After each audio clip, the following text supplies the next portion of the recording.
¿Por qué no tomar un buen café mientras charlamos de literatura, arte, cultura? Acompañemos el encuentro con buena música, eligiendo la biblioteca para estar más cómodos. En Radio Ñandutí, esto es La Biblioteca, con la conducción de Neri Peña.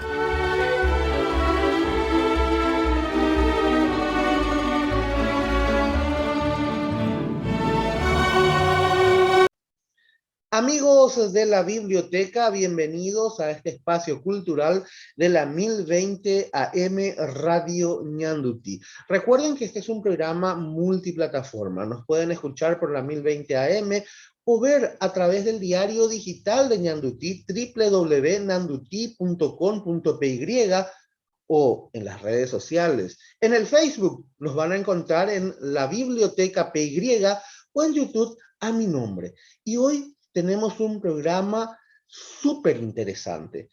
Vamos a hablar de la Villa Veraniega, sí, vamos a hablar de Areguá. Margarita Durán Estragó presentó su libro Areguá, Villa Veraniega, 1862-1950. Justamente, aquí la tenemos a la historiadora Margarita Durán Estragó. Margarita, bienvenida a la biblioteca. Gracias. Profesora, usted presentó un libro fabuloso, no sabía la historia de Areguá, y este libro se presentó en la ciudad de Areguá justamente, material imperdible con una calidad, veo que la hoja es de papel fotográfico, tiene una colección de fotografías, documentación, no sabía que ese era un lugar de los religiosos mercedarios. Háblanos, por favor, de tu libro, doctora. Bueno, este es el segundo libro. El primero se presentó en el año 2005 en la parroquia de Areguá, en el templo. Y se llama, bueno, ahora está agotado, creo que van a volver a imprimirlo. Areguá, rescate histórico. Desde que iba de 1576 a 1870. Y fue a pedido de Gisela Fontiumen, que es la dueña de Villa Gisela, una de las casonas más emblemáticas, además del castillo Palmerola, porque recuperó el sitio, el patio, los jardines, las nacientes de agua que hay allí, porque antes era una, en un plano que encontré del siglo XVIII, un croquis, pero dentro todos los pleitos que había entre los mercedarios y sus vecinos. Gracias a eso pude hacer una investigación y escribir ese libro, resaltando de que el primer poblador español de Areguá fue Juan de la Torre, que recibió una merced real en 1575. Él vino con don Pedro de Mendoza y 30 años después la corona, a través del gobernador Zárate y Mendieta, le otorga como recompensa de su trabajo esas tierras que iban desde el cerro Ibutipané, que hoy es el cerro Patiño, hasta un arroyo que comprendía unas 3/4 de legua más o menos. Pero al comienzo, toda investigación tiene sus... Después uno piensa y dice, ¿cuánto me costó encontrar esto? Y se lee fácil. Decía 3/4 de legua y yo quería tirar como chicle esas tierras desde el Ibutipané al arroyo Yucurí, porque otro arroyo no encontraba. Claro. Pero una vez fui hacia el barrio Las Mercedes. Hoy es el día de este barrio que dio origen a la primera origen al al sitio, a la ermita que tenían los mercedarios allí. Y fui bordeando el arroyito este y encontré la curva que hacía el croquis. Me fui con un chico, Julián de Melén, ahora está haciendo su tesis doctoral en París, pero él desde preadolescente siempre me acompañaba en todas mis andanzas, por Patiño, hacia la casa de lo que fue Madame Lynch, y también la aventura esta de seguir el arroyo, que en el siglo XVI, XVII, los documentos le llaman Arroyo de las Tacuaras. Y lo interesante es que ese arroyito, que ahora es arroyito, pero que fue uno imponente, por ejemplo, el del arroyo de Itacurubí, el Gaúl, antes era navegable. En el semanario dice que Francisco Solano López viajó, llegó a Asunción por el de Itacurubí en barco. Y ahora decimos, ¿cómo en barco de Itacurubí? Claro, bueno, lo que sí que ese arroyito es ahora tan poca cosa, pero al fin encontré el sitio y en ese lugar se asentaron cuando Juan de la Torre le había donado parte de sus tierras. Después quedó viuda, la señora también le donó, la nieta otra parte, y llegó un tiempo en que las 3/4 partes de toda esa merced real quedó a cargo de los mercedarios. Y hacen una medición y amojonamiento de tierras, y a raíz de eso es que se escribió trazaron este plano que me fue tan útil porque estaba todo escrito en el libro anterior, Areguá Rescate Histórico, está el plano y tan interesante. Y ahí uno dice Lagunita Redonda. ¿Y qué es eso? El sitio de la manzana de Villa Gisela, de Gisela von Thümen, que ella pidió a profesionales que encaucen estas nacientes, y ahora tiene un patio precioso con aguas cantarinas y muchos pececitos. Y antiguamente sé por los documentos que era como una salida de agua, un acueducto, y ayudaba a tener agua a los vecinos. Hay que conocer Villa Gisela. En el libro está las fotos del libro. Sí. Esa es Villa Gisela. Claro. Está delante de la casa que le sirvió a Casaxia para inspirarse en su novela.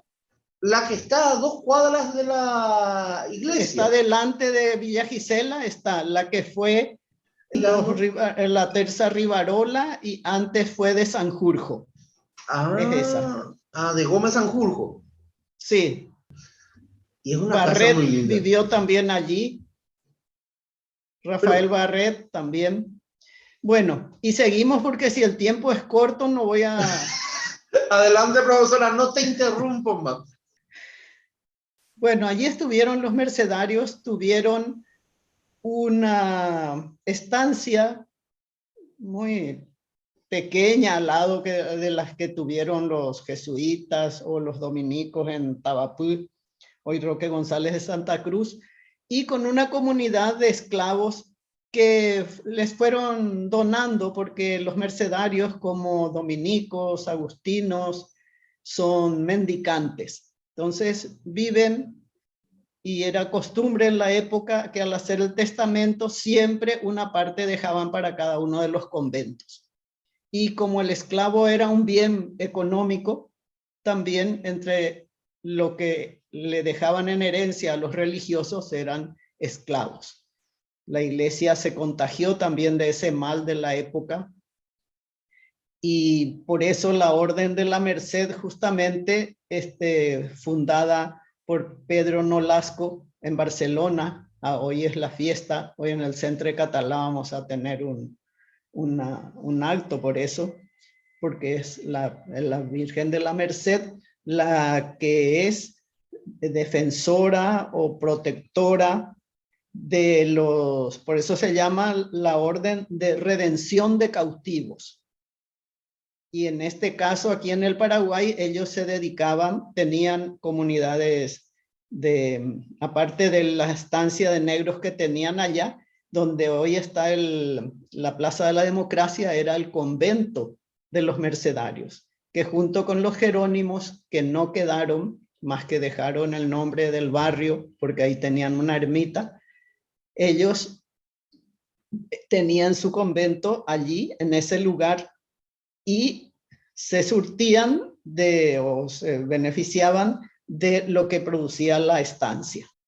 Muchos negros, es como unos esclavos como unos 500 más o menos. En el libro primero está la lista de todos ellos, así en orden alfabético, todo lo que tuvieron, porque ellos tenían prohibido venderlos, pero tampoco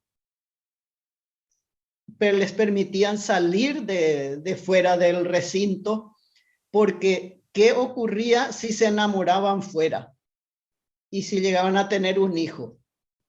Como claro. El profeta, como Salomón, el rey Salomón, había que partirle a la mitad porque es un bien económico ese niño que nacía. Y era del amo de la mujer, en el caso de que sea un varón el que salía a una fiesta patronal de un pueblo vecino. Entonces, todos tenían que vivir juntos para que, en términos económicos, la producción quede para ellos. Con don Pedro de Mendoza ya llegaron esclavos al Río de la Plata. Y Asunción en tiempos de la independencia tenía, creo que un 11% de población negra. Lo de Artigas fue, pero nada en comparación de lo que habían. Los censos, los distintos censos que hay arrojan gran cantidad de esclavos, pero los que más tenían eran los jesuitas en Paraguarí, pero la mayor de todas en el Río de la Plata estaba en el Colegio de Córdoba. Bueno, pero estamos saliendo de tema. 1824, Francia extingue las comunidades religiosas y todos sus bienes pasan a depender del Estado. Por lo tanto, los esclavos de la ermita o del convento, si queremos llamar, de los mercedarios en Areguá, pasaron a ser esclavos del Estado. Todas esas tierras pasaron a ser también fiscales. Los bienes de la iglesia, de la ermita, fueron a parar, las imágenes, los ornamentos, todo en la iglesia de Itagua. Siguió trabajando, los esclavos quedaron allí a trabajar en la alfarería, porque en los distintos inventarios que pude encontrar en el Archivo Nacional, aparecen lotes de ladrillos que traían al convento de Asunción para venderlos. Lo mismo hicieron después de la guerra del Paraguay, lo que llamamos Guerra de la Triple Alianza. También se siguió vendiendo y produciendo materiales en las olerías de Areguá, lo cual prueba también de que es una de las primeras del Paraguay, junto con Toatí y Ta. Bueno, y así quedó esto ahí dormido, y el lago era un lugar peligrosísimo, no era lago, era laguna de Tapalcuá, con unos temores de la gente de poner el pie allí. Y algunos creen que fueron los misioneros, los mercedarios, para que no se fugaran por el lago sus esclavos.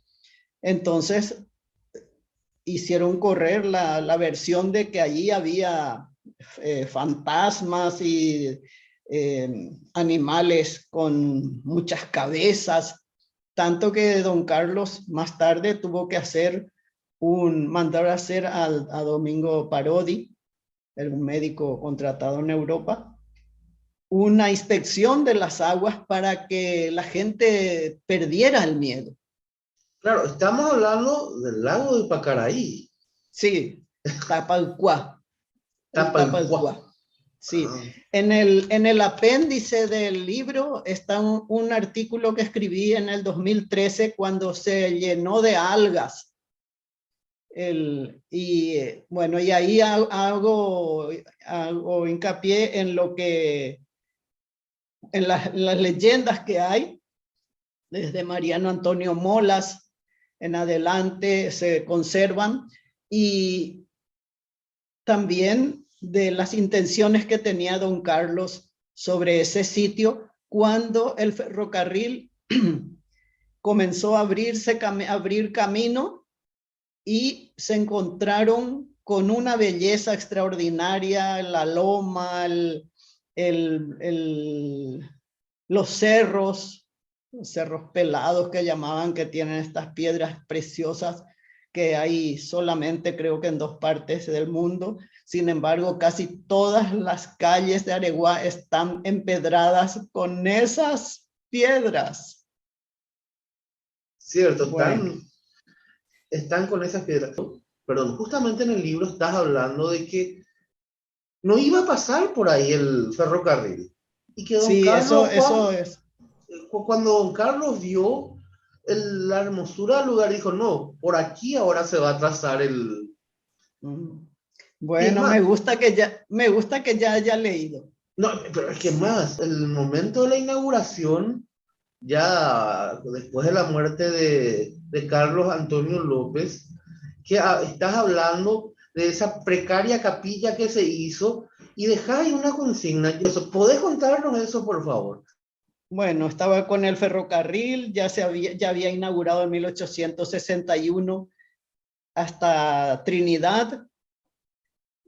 Se estaba ya trazando la vía férrea para Luque. Se llegó a Luque y de ahí comenzaron a trazar directamente a Patiño, lo que es Itagua, la estación de Itagua, que le llaman la estación Patiño.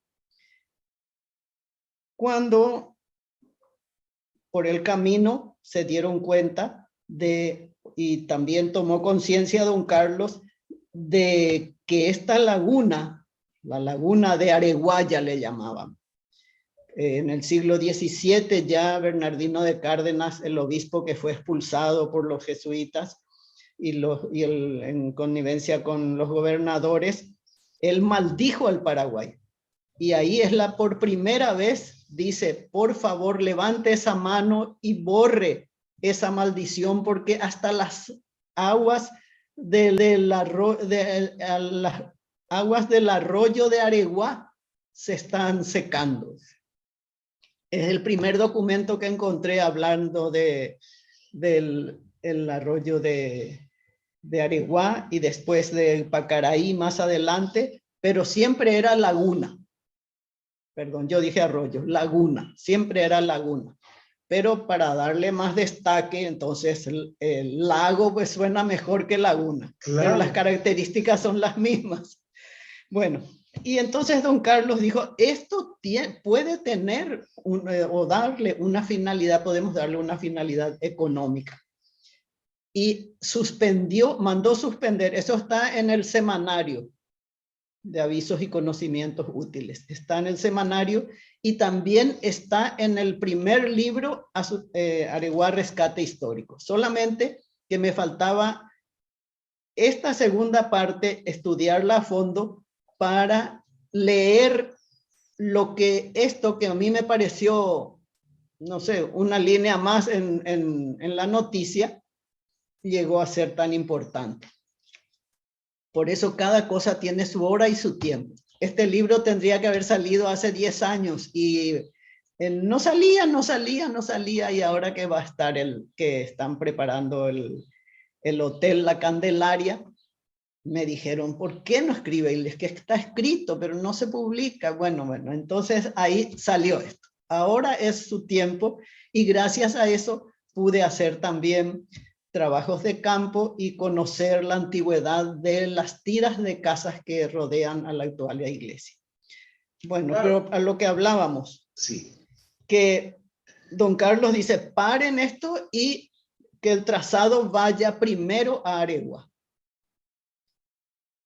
Y al ver tanta belleza, pero él vio con ojos de comunicación, más bien mirada hacia el comercio, de que de ahí, de esa estación, podían ir a los distintos pueblos que bordeaban la laguna, podían hacer un comercio. Pero dijeron, bueno, pero los mercedarios ya se habían ido en el 24. La población, ciertamente, cuando los esclavos del Estado fueron a otros destinos, la población blanca, mestiza, fue ganando terreno allá en la costa, pero no quedaba nada en especial. Yo encontré un plano, varios, pero este de 1852, que habla, dice con un número 13, iglesia ruinosa. Y al lado también hay unas casuchas así. Y Ildefonso Bermejo es el que habla de que cuando fueron para la inauguración, llegaron a la capilla, dice, subimos a la capilla, pero la capilla no es un oratorio, la capilla es el poblado. Y ese poblado don Carlos mandó hacer expresamente para crear un distrito. Es interesante esto porque Claro. primero se concibe la idea y después se hacen las casas para que ese distrito viva. Cierto. Y el plano que está aquí cuando tenía que elegirse un lugar para el cementerio, porque hasta eso tenía que estar bajo el control de López. Hay muchísimos planos en el archivo y yo soy enamorada de los planos. Ahora estoy por publicar ya Asunción en planos 2. Uno ya tengo, ya salió hace unos cuantos años. Es cierto. Tenían que mandarle un plano del centro de cada uno de los poblados con uno o dos posibles sitios para cementerio. En 1842 comenzó a crearse el cementerio de la Recoleta y también a multiplicarse en todos los pueblos para no enterrar ya en las iglesias. Entonces, en ese plano que habrá visto en el libro, está la plaza vacía. Están las tiras de casas y dice Ildefonso Bermejo, y está aquí publicado porque yo trato de fundamentar todo. Yo nunca hago refritos, mis trabajos son de resultado de archivos. Perdóname, profesora, que te interrumpa. En realidad, acá hay el libro tiene imágenes muy, muy importantes para la historia del país. La familia Casaxia tiene parte de lo que fue el club social, la actual sede de la municipalidad. Estás hablando, está la foto de Villa Aurelia, de los Laterza Rivarola, lo que estábamos hablando anteriormente. También rescataste el nombre de todos los vecinos de Aregua. Y eso un trabajo tan, dice, nómina de los vecinos de Aregua que aún quedaban en 1865. Hay otro aspecto que me llamó la atención. Esa es la foto de Calixto Céspedes, sí, al comienzo. Sí, señora, es así. Es así. Recuerdo que fui un domingo de siesta y antes de ir a buscar un lugar donde almorzar, fui recorriendo las casas de las tiras de casas. Y a la primera que llegué es la que está junto a la comisaría o la policía, que es la del señor, bueno, yo recuerdo su apodo, Don Papucho. Y me dice, porque toda la gente del lugar dice, no, estas casas tienen 300, 400 años. Y sin embargo me dice, no, mi abuelo se fue a la guerra y volvió con vida. Yo tengo su foto. ¿Me puede mostrarle? Y me trajo la foto de don Calixto Céspedes con todas las mujeres de la casa. Ningún otro varón. Su esposa, su madre, sus tías, sus abuelos, todos. Y me dice, y él vivió aquí antes de irse a la guerra. Entonces, Ildefonso Bermejo me dio la ocasión de poner el sello a esto y decir, estas casas se construyeron con la intención, según dice Ildefonso Bermejo, para crear el distrito. No podía de la nada crearse el distrito en la loma, en ese lugar tan especial. Y ya la capilla de los mercedarios se había derrumbado. Y dice Ildefonso Bermejo, siempre dice, y tuve en mis manos el plano del templo gótico que se levantará aquí en el medio. Claro. Que para la inauguración del día fundacional sí, se hizo en una provisoria. Y esa iglesia en varias estampas, en varias postales aparece sin fachada terminada ni torre, y así quedó hasta 1915, en que después de los veraneantes hacer una cantidad de actividades, bailes, cócteles, té, excursiones para sacar fondos, pudieron ayudar al padre Odriozola, al párroco, para construir la fachada que tiene y la torre que se inauguró en 1915. Es la misma fachada que está hasta ahora. Con la misma de 1915. Torre. Sí, es la misma. Y es más, se construyó con dirección al noreste, ¿es así? Sí, sí, el norte es el lago. Sí. Y el este para allá, mirando así. Es más, creo que la oficina de la policía también estaba en el plano histórico.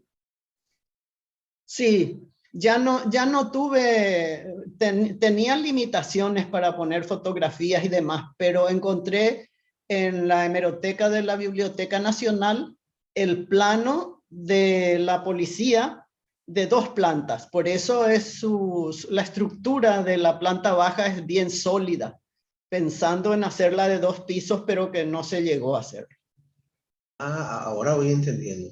Después hablas del tranvía a Mulitas. Ese tranvía a Mulitas que... Sí. Ay, pero tenemos que tener todo un día para hablar de esto. Pero es que es apasionante. Mira, vos sabés el cariño que te tengo, profesora, la admiración, porque escribís tan apasionadamente y sobre todo, sos profesora y lo haces didáctico. Uno va, ve, revisa, ve la foto. Yo me quedé embobado. Ayer recibí el libro, me envió Vidalia Sánchez de Servilibro, me dijo, mira, se presenta domingo, Centro Cultural, si te podés ir, anotate y andate, si no, seguir la transmisión por el Facebook de Servilibro. Claro, por supuesto, pero domingo nosotros tenemos el programa de la biblioteca, seguí. Y estuve leyendo, pero te atrapas, te quedas y miras con las imágenes, tan bellas imágenes, cosas que yo no sabía de Areguá, te soy honesto. ¿Cuál fue mi fuente principal? La hemeroteca de la Biblioteca Nacional. Porque como era el lugar más exquisito, la clase el lugar de verano de los pudientes de la época, de la era liberal, de las primeras décadas del 20, se anunciaba en páginas sociales todo lo que ocurría. Lo que está allí está en la hemeroteca. Y me di cuenta que a partir del 8 de diciembre de cada año comenzaban la gente a refugiarse en sus casonas. ¿Y por qué llegó a haber esas casonas allá? porque después de la guerra, Areguá, aunque no fueron residentas sus pobladoras, porque no les llegó la orden a ellos. Al contrario, gente de Pilar, vinieron residentas de Pilar a instalarse allí. Pero igual hubo mucha muerte por pestes, hambre, y fue un poblado fantasma más de todos los que había en el Paraguay. Entonces, en 1872, el gobierno da una ley que dice que 7 cuadras a la redonda de la iglesia, de la plaza con la iglesia, se dividiría y se distribuiría a quien quiera, nacional o extranjero, quien quiera edificar en un año una casa de ley, es decir, de material, no un rancho. Bueno, la facilidad del tren que tenía ahí su estación, y la primera estación está ahí en el plano. Esto encontré, el único documento creo que tenían guardado en el archivo de Areguá, de la municipalidad de Areguá. En operación limpieza se acaba con todo, es una pena. No, bueno, y ese plano está ahí, dice norte y esta estación. En el medio de la avenida, ahí estaba la primera estación. Pero la que nos interesa como a Areguá distrito ya es la que hicieron la que se hizo posteriormente, la que hicieron los ingleses en el lugar donde está. Claro. Así que no es de la primera. Claro, profe, perdón, yo estuve mirando, te soy honesto, la primera foto que me enterneció es la de, y me caló hondo, es la de María Carlota Ayala, viuda de Palmerola. Esa foto, porque la veo como si fuese a mi abuela, porque tienen un parecido en la foto, y miraba y volvía a mirar, y después cuando miré lo que es ese momento de la construcción, esas imágenes de lo que se vivía ahí adentro. Sí, así es. Después también lo otro que me llamó la atención fue la casa que fue esa la casa que fue de Elisa Lynch, la de Patiño, que en realidad tiene una similitud con aquel hotel de San Antonio. En Facebook hay una persona, no recuerdo el apellido ahora, que dijo que él hacia el año 1955 conoció todavía esa casa, la de Patiño.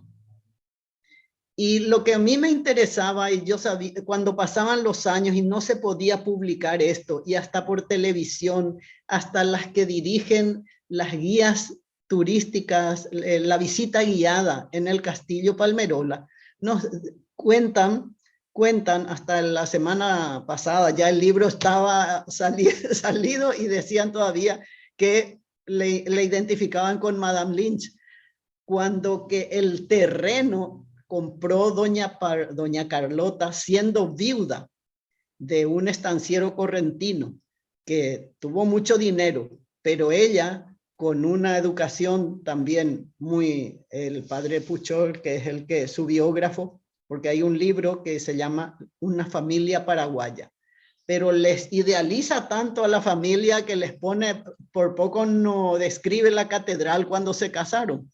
Y se casaron en el lecho de muerte, y ahí le dijo, al país le mandó decir el Luque, venga aquí en la curva Romero, que me estoy muriendo y tengo un compromiso con una señora que vive conmigo y tengo 2 hijas que quiero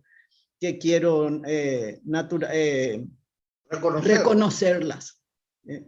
Bueno, y la mayor se llamaba Josefa, pero cuando fueron de la aristocracia se llamó Josefina. Parte de la historia. Profesora, muchísimas gracias.